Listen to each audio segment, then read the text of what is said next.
Galvanic sale शिकण्यापूर्वी पुन्हा एकदा electrolytic sale revise करू. इलेक्ट्रोलिटिक सेलमध्ये मी एका कंटेनरमध्ये मोल्टन NaCl घेतलं होतं. मोल्टन NaClमध्ये Na+ आणि Cl- होते. त्याचबरोबर 2 इलेक्ट्रोड होते. 2 इलेक्ट्रोडपैकी एक इलेक्ट्रोड इलेक्ट्रिकल सोर्सच्या पॉझिटिव्ह टर्मिनलला जोडला होता. दुसरा इलेक्ट्रोड इलेक्ट्रिकल सोर्सच्या निगेटिव्ह टर्मिनलला जोडला होता. जो इलेक्ट्रोड निगेटिव्ह टर्मिनलला जोडला होता त्याच्याकडे इलेक्ट्रॉन रिचनेस असल्यामुळे त्याच्याकडे Na+ अट्रॅक्ट झाले आणि Na+ आणि Cl- डिसोसिएशन झालं.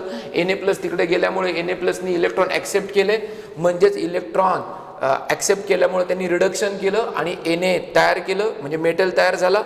तो तिथे ॲक्युम्युलेट झाला. Cl- पॉझिटिव्ह टर्मिनलकडे गेले कारण तिथे इलेक्ट्रॉन डेफिशियन्सी आहे आणि म्हणजेच इलेक्ट्रॉन डेफिशियन्सी असल्यामुळे निगेटिव्ह चार्ज तिकडे अट्रॅक्ट होतो आणि Cl- नी जाऊन इलेक्ट्रॉन देऊन टाकले त्या इलेक्ट्रोडला आणि ऑक्सिडेशन झालं आणि Cl2 गॅस तयार झाला असं मी बोललो होतो. इकडनं इलेक्ट्रॉन सोडले निगेटिव्ह टर्मिनलमधनं आणि पॉझिटिव्ह टर्मिनलमध्ये इलेक्ट्रॉन एंटर झाले, याचा अर्थ सर्किट कंप्लीट झालं. आता पुढे जर का हे सगळं कळलं असेल तर आता हे पण कळलं असेल की या रिडक्शन रिॲक्शन ह्या निगेटिव्ह इलेक्ट्रोडवरती होणार आहेत आणि ज्या इलेक्ट्रोडवरती रिडक्शन होतं त्याला काय म्हणायचं, ॲनोड का कॅथोड, तर ऑब्व्हियसली त्याला कॅथोड म्हणायचं. आणि ज्याच्यावरती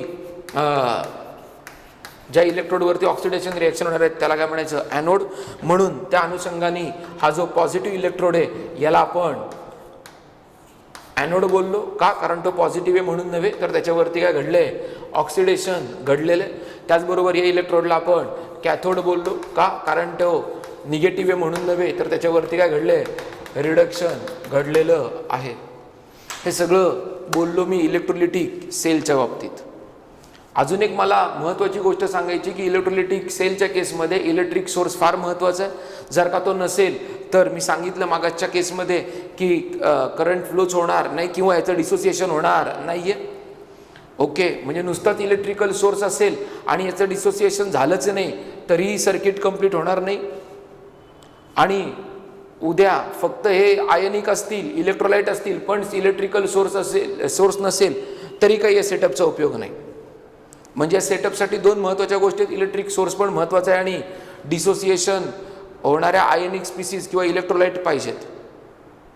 ओके, म्हणजे इथे काय होतं आहे, इलेक्ट्रिकल एनर्जीमुळे डिसोसिएशन होतं आहे, म्हणजेच इलेक्ट्रिकल एनर्जीमुळे हे लोक जनरेट होतात आहे, म्हणजेच इलेक्ट्रिकल एनर्जीचं रूपांतर केमिकल एनर्जीत होतं आहे. परत एकदा एका इलेक्ट्रोलिटिक सेलच्या केसमध्ये electrical energy gets converted into chemical energy. परत एकदा ऐका, electrical energy gets converted into chemical energy. Electrical energy gets converted into chemical energy कोणाच्या केसमध्ये, इलेक्ट्रोलिटिक सेलच्या केसमध्ये. परत एकदा ऐका, इलेक्ट्रोलिटिक सेलच्या केसमध्ये electrical energy will gets converted into chemical energy. Electrolytic सेलच्या केसमध्ये electrical energy gets converted into chemical energy. या इलेक्ट्रोलिटिक सेलच्या सेटअपमध्ये एक्सटर्नल इलेक्ट्रिकल सोर्स फार महत्त्वाचा आहे. आणि ते कंटेनर इलेक्ट्रिसिटी तयार करण्यापेक्षा ती इलेक्ट्रिसिटी कंडक्ट करण्यामध्ये कंटेनरचा रोल आहे असं मला वाटतं. इलेक्ट्रिसिटी जनरेशनपेक्षा इथे इलेक्ट्रिसिटी कंझ्युम करणं किंवा कंझ्युम केलीच आहे, कारण केमिकल एनर्जी तयार केली आहे त्याच्यापासून.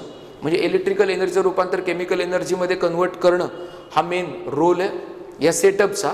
आणि कंटेनरचा रोल आहे तो म्हणजे इलेक्ट्रिसिटी कंडक्ट करणं. ओके, इथे इलेक्ट्रिसिटी जनरेट नाही केली जात या कंटेनरमध्ये. म्हणजे 2 इलेक्ट्रोड आणि हे जे इलेक्ट्रोलाइट आहे हे मिळून इलेक्ट्रिसिटी तयार नाही करत आहेत, तर हे काय करतात, ते इलेक्ट्रिसिटी वापरतात ते केमिकल एनर्जीमध्ये रूपांतर करायला आणि इलेक्ट्रिसिटी कंडक्ट करतात आहेत. म्हणून मागाशी मी जे सांगत होतो की याला मी काय म्हटलं होतं, इलेक्ट्रॉनिक कंडक्शन का इलेक्ट्रोलिटिक कंडक्शन, तर याला आपण बोललो होतो इलेक्ट्रोलिटिक कंडक्शन. काय म्हटलं होतं याला, इलेक्ट्रोलिटिक कंडक्शन. आता बघूया नेक्स्ट पार्ट, ज्याचं नाव आहे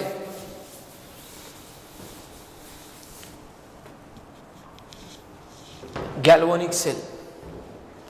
आता गॅल्व्हॅनिक सेलचा सेटअप दिसतोय सगळ्यांना. गॅल्व्हॅनिक सेलच्या सेटअपमध्ये 2 कंटेनर घेतलेत, कंटेनर नंबर 1, कंटेनर नंबर 2, आणि दोघांमध्ये सोल्युशन्स आहेत. फॉर एक्झाम्पल लेफ्ट कंटेनरमध्ये मी ॲक्वियस झिंक सल्फेट कन्सिडर करतोय आणि राईट कंटेनरमध्ये aqueous copper sulphate solution consider करतोय. म्हणजे लेफ्ट कंटेनरमध्ये ॲक्वियस झिंक सल्फेट कन्सिडर करतोय, राईट कंटेनरमध्ये ॲक्वियस कॉपर सल्फेट मी कन्सिडर केलं आणि या झिंक सल्फेटमध्ये आपण झिंक इलेक्ट्रोड डीप केला आहे. म्हणजे मेटल झिंकची स्ट्रीप आपण त्या झिंकच्याच एका सॉल्टच्या सोल्युशनमध्ये आपण प्लेट डीप केलेली, म्हणजे झिंकची प्लेट त्याच्या सॉल्टच्या सोल्युशनमध्ये डीप केली. तसंच ही जी प्लेट आहे ही कॉपरची आहे आणि आपण म्हणू copper plate is dipped in it salt solution, that is copper plate is deep in copper sulphate solution. आणि या दोन्ही इलेक्ट्रोडला एक्सटर्नली कनेक्ट केलं आहे बाय युझिंग मेटॅलिक वायर. आणि या बाजूला हे जे चित्र दिसतंय तुम्हाला की या दोन कंटेनरला जोडायचं काम ब्रिज करतो. हा सॉल्ट पासून तयार झालेला ब्रिज आहे, म्हणून याला मी म्हणेल सॉल्ट ब्रिज. आपल्याला नंतर बघायचं आहे structure, construction of salt bridge, importance of salt bridge, significance of salt bridge, ते नंतर बघू. तत्पूर्वी सगळा सेटअप पुन्हा एकदा रिवाइज करतोय. Container number 1, container number 2. Container number 1 मध्ये मी एक सोल्युशन घेतलं aqueous solution of zinc sulphate आणि त्याच्यामध्ये झिंकची प्लेट डीप केली. याचं वर्णन मी असं केलं की zinc plate is dipped in it salt solution, that is the aqueous zinc sulphate solution. Container number 2 मध्ये कॉपर सल्फेटचं ॲक्वियस कॉपर सल्फेट सोल्युशन घेतलेलं आणि मी त्याच्यामध्ये कॉपर प्लेट डीप केलेली आहे. म्हणजे copper plate is dipped in copper sulphate solution and both the containers are connected by using salt bridge. This is the bridge which is formed of salt. या सगळ्याचा हे जे सगळं कन्स्ट्रक्शन आहे हे मी एक उदाहरण म्हणून घेतोय. हा एक सेल आहे, पण तुम्हाला कळावं की नक्की काय होत आहे म्हणून मी हे सेटअप इथं मांडलेलं आहे. आणि या दोन इलेक्ट्रोडला एक्सटर्नली मेटॅलिक वायरनी कनेक्ट केलेलं आहे. म्हणजे दोन कंटेनरला एक्सटर्नली वायरनी कनेक्ट केलं आणि दोन कंटेनरला डायरेक्टली त्यांच्या सोल्युशनला कनेक्ट केलं ते थ्रू सॉल्ट ब्रिज. म्हणजे इलेक्ट्रोडचं कनेक्शन वायर थ्रू आणि सोल्युशनचं कनेक्शन थ्रू सॉल्ट ब्रिज असं म्हणायला काय हरकत नाही. धन्यवाद. आता अधिक माहिती बघूया, पण तत्पूर्वी मला एक गोष्ट सांगायची आहे. आत्ताच हे सगळं शिकवत असताना मी इथे इलेक्ट्रोलिटिक सेल दाखवला होता आणि तुमच्या लक्षात येत असेल की इलेक्ट्रोलिटिक सेलमध्ये मी बॅटरी दाखवलेली आहे. बॅटरी दाखवली होती तिथे, बरोबर आहे का नाही? तिथे बॅटरी दाखवली होती मी, म्हणजे इलेक्ट्रिकल सोर्स दाखवला होता. तुमच्या लक्षात येत असेल गॅल्व्हॅनिक सेलमध्ये मी कुठल्याही प्रकारे कुठलाही इलेक्ट्रिकल सोर्स दाखवलेला नाही आहे. कुठल्याही प्रकारे कुठला इलेक्ट्रिकल सोर्स दाखवलेला नाही आहे. प्लीज डायग्रॅम ऑब्झर्व करा. आपण चर्चा करूया गॅल्व्हॅनिक सेलवर. आता म्हणजे ही गोष्ट लक्षात आली असेल सगळ्यांना, गॅल्व्हॅनिक सेलमध्ये कुठल्या प्रकारे एक्सटर्नल इलेक्ट्रिकल सोर्स आपल्याला वापरायचा नाही आहे. आणि जर का एक्सटर्नल इलेक्ट्रिकल सोर्स वापरायचा नसेल तर आता काय होणार आहे ते बघूया गॅल्व्हॅनिक सेलमध्ये. म्हणजे कुठलीच ॲक्टिव्हिटी ही under the influence of electrical source होणार नाही आहे. मागाशी लक्षात घ्या, मागाशी मी सांगितले इलेक्ट्रोलिटिक सेल हे स्पॉन्टेनियसली वर्क करतात का नॉन स्पॉन्टेनियसली, त्याचाही अर्थ सांगितला they are working under the principle of non spontaneity. म्हणजे इलेक्ट्रोलिटिक सेलमध्ये जे डिसोसिएशन होतं ते डिसोसिएशन घडून आणण्यासाठी आपल्याला इलेक्ट्रिक करंटची गरज आहे का नाही आहे, इलेक्ट्रिकल सोर्सची गरज आहे का नाही आहे. आता गॅल्व्हॅनिक सेलच्या बाबतीत काय होतं ते बघूया galvanic cell non spontaneous act होतं ते का spontaneous. Let's go through galvanic cell. आता गॅल्व्हॅनिक सेल बद्दल चर्चा, काय म्हणतात ते गॅल्व्हॅनिक सेल आपल्याला काय सांगतंय ते बघूया. स्ट्रक्चर कळलं सगळ्यांना. हे एक उदाहरण आहे गॅल्व्हॅनिक सेलचं, ज्याच्यामध्ये मी झिंक इलेक्ट्रोडला झिंक सल्फेटमध्ये डीप केलं आहे. कॉपर इलेक्ट्रोडला कॉपर सल्फेटमध्ये डीप केलं आहे. जसं मी तिकडे सांगितलं होतं इलेक्ट्रोलिटिक सेलमध्ये की एक इलेक्ट्रोड पॉझिटिव्ह टर्मिनलला अटॅच आहे म्हणून पॉझिटिव्ह आहे, दुसरा इलेक्ट्रोड निगेटिव्ह टर्मिनलला अटॅच आहे म्हणून तो निगेटिव्ह आहे. इथे मला तर सांगताच येणार नाही. का सांगता येणार नाही? कारण इथे इलेक्ट्रिकल सोर्सच नाही. म्हणजे आता मी इलेक्ट्रोडला कुठल्याही प्रकारे चार्जेस वगैरे काही देत नाही. ओके, छान, जबरदस्त. आता बघूया काय होतंय. झिंकला झिंक सल्फेटमध्ये डीप केल्यावर जरा झिंक सल्फेटमध्ये काय ते बघूया. झिंक सल्फेटमध्ये ऍक्च्युअली डिसोसिएशन झालेलं आहे Zn2+ plus SO4 minus.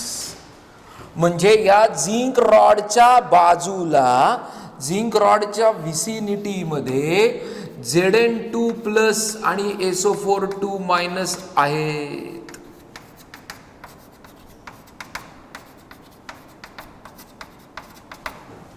Zn2+ फिरतात. मग या झिंकला हे झिंक प्लेटवरचे जे झिंकचे ॲटम आहे, झिंक प्लेटवर कोण आहे? झिंक आहे का? Zn2+ आहे तर झिंक आहे. मग जर का तुम्ही नीट बघितलं इकडे दुर्बीण लावून तर तुम्हाला प्लेटवरती काय सापडणार आहे? झिंक सापडणार आहे. Zn2+ सापडणार आहे का Zn सापडणार आहे? Zn. ही जी प्लेट आहे आणि या प्लेटच्या बाजूला जे काही सोल्युशन आहे त्याच्यामध्ये मला काय सापडते? Zn2+ विसिनिटीमध्ये. मग हे जे झिंकचे ॲटम आहेत they will enter into the solution. They will enter into the solution. म्हणजे जे प्लेटवरचे जे झिंकचे ॲटम आहेत they will enter into the solution as Zn2+, as Zn2+, as Zn2+, as Zn2+. म्हणजे प्लेटवरचे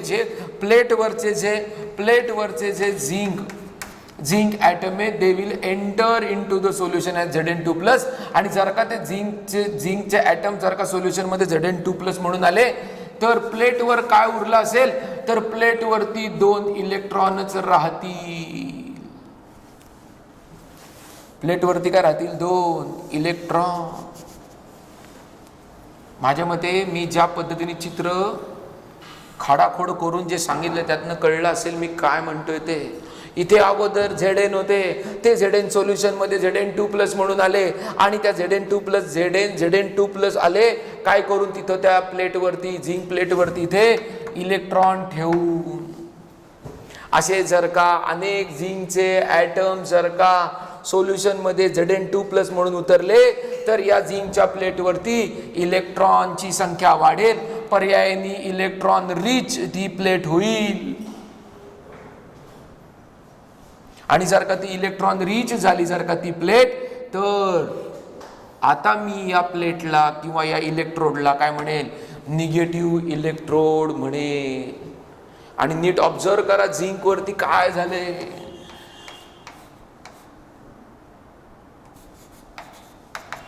ॲट झिंक इलेक्ट्रोड सगळ्यांनी observe केलं असेल Zn gives Zn2+ plus 2 electron. म्हणजे या इलेक्ट्रोडवरचे झिंकचे ॲटम जेव्हा सोल्युशनमध्ये उतरलेत Zn2+ म्हणून तेव्हा त्यांनी 2 इलेक्ट्रोडवरती ठेवलेत. त्यामुळं ही प्लेट जी आहे ती इलेक्ट्रॉन रिच झाली आहे म्हणून त्या प्लेटला किंवा त्या झिंकच्या इलेक्ट्रोडला निगेटिव्ह चार्ज दिलाय. आणि तिथे त्या झिंकच्या कंपार्टमेंटमध्ये कुठली रिएक्शन घडली आहे? Zn म्हणजे zinc give zinc ion plus 2 electron.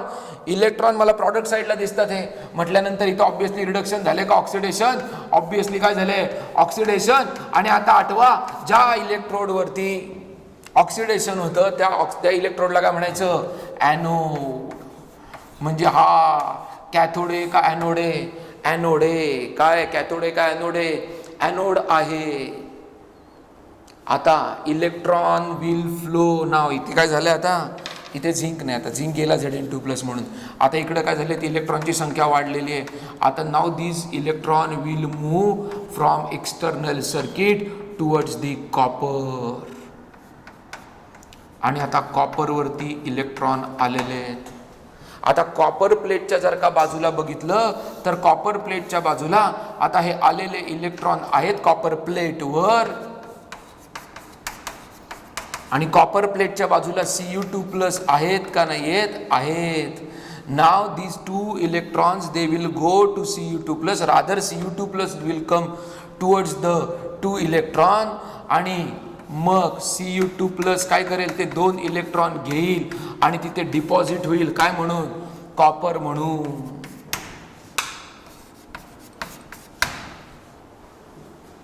इथे झिंक सॉलिड येईल, इथे ॲक्युएस येईल. ओके, म्हणजे कॉपरनी Cu2+ जे सोल्युशन मध्ये आहेत ते कॉपर प्लेटकडे आले. त्या कॉपर प्लेटकडे जे झिंकनी सोडलेले इलेक्ट्रॉन आले ते इलेक्ट्रॉन त्यांनी खाल्ले म्हणजे त्यांनी काय केलं ऑक्सिडेशन का रिडक्शन.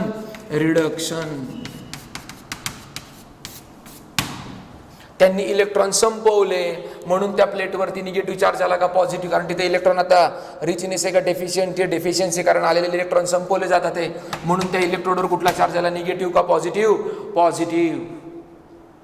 आणि रिडक्शन झालं म्हणून त्या इलेक्ट्रोडला आपण काय म्हणणार आहे कॅथोड. काय म्हणणार आहे कॅथोड.